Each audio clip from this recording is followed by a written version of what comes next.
চৰকাৰৰ বিভিন্ন আঁচনিৰ লগতে মোৰ এই আঁচনিখন চবতকৈ ভাল লাগিল। আমি সদায় চৰকাৰৰ পৰা ফ্ৰী ল'বৰ কাৰণে বিচাৰি থাকোঁ, কিন্তু চৰকাৰখনক কি দিছোঁ নিদিছোঁ সেইটো আমি কেতিয়াও চিন্তা নকৰোঁ। কিন্তু চৰকাৰে যিটো পদক্ষেপ লৈছে দালি, চেনি আৰু নিমখ দিয়াৰ ৰিটেইলাৰৰ জৰিয়তে, সেইটোক মই যথেষ্ট সমৰ্থন কৰোঁ। আপুনি চাব, চৰকাৰে দিয়া মচুৰ দালি 69 টকা, নিমখ 10 টকা, চেনি 38 টকা, টোটেল 117 টকা। 3 টকাটো বাৰু ৰিটেইলাৰে ইনকাম কৰিব পাৰে, চেম্পু পেকেট বা মৰ্টন দিও কৰিব পাৰে। ৰিটেইলত আপোনাৰ 1 কেজি দালিৰ দাম 90 টকা, চেনিৰ দাম 50 টকা আৰু নিমখৰ দাম 10 টকা আশে-পাশে আছে বৰ্তমান। এতিয়া মই আজি দালিৰ পোষ্টমৰ্টেমটো কৰিম। আপুনি চাওক, দালি আপোনাৰ চৰকাৰে দিছে 69 টকা, ৰিটেইলত বিকি আছে 90 টকা। দালিৰ হোলচেল পোৱা যায় 75 পৰা 80 টকাৰ ভিতৰত, তাতকৈ কমত পোৱা যায় কিজানি, সেইটো মই নাজানো। আৰু যিখিনি হোলচেল তেওঁলোকে এটা ডিষ্ট্ৰিবিউটৰৰ পৰা আনে, তেওঁলোকে 55 পৰা 65 টকাৰ ভিতৰত আনে, আৰু তেওঁলোকে এটা ডাঙৰ ছাপ্লায়াৰ পৰা আনে এটা কুৱেণ্টিটিত। তো গতিকে মোটামুটি মোৰ মতে দি থাকিব লাগে দালিৰ দাম 40 টকাৰ ওচৰে পাজৰে। চৰকাৰেতো বহুত এটা ডাঙৰ কুৱেণ্টিটি পাৰ্চেছ কৰিছে। একচুৱেল দাম কিমানত কিনিছে সেইটো বিষয়ে আমি টকাতে যদি দালি কিনিছে, তাত 1 টকা আপুনি যোগ কৰক পেকেজিঙৰ কাৰণে, 2 টকা যোগ কৰক আপুনি ট্ৰেন্সপৰ্টেশ্যন যান বাহনৰ খৰচৰ কাৰণে, আৰু 1 টকা আপুনি লেবাৰৰ কাৰণে যোগ কৰক। এই মতেদি আপোনাৰ গ'ল 5 টকা, আৰু সেই মতেদি দালি 1 কেজি দাম হ'ল 45 টকা। 69 টকাৰ পৰা 45 টকা বাদিলে 24 টকা চৰকাৰৰ ঘৰত প্ৰফিট থাকে।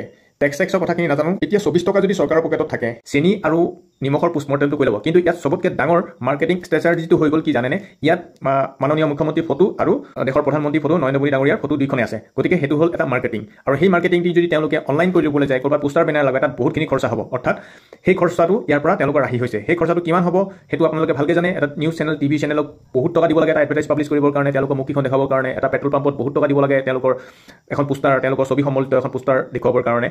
তো আল্টিমেটলি চৰকাৰ যথেষ্ট প্ৰফিটত আছে। গতিকে মই সেইকাৰণে খুব আনন্দৰে প্ৰকাশ কৰিছোঁ চৰকাৰক যে ধন্যবাদ এই আঁচনিটো অনাৰ কাৰণে।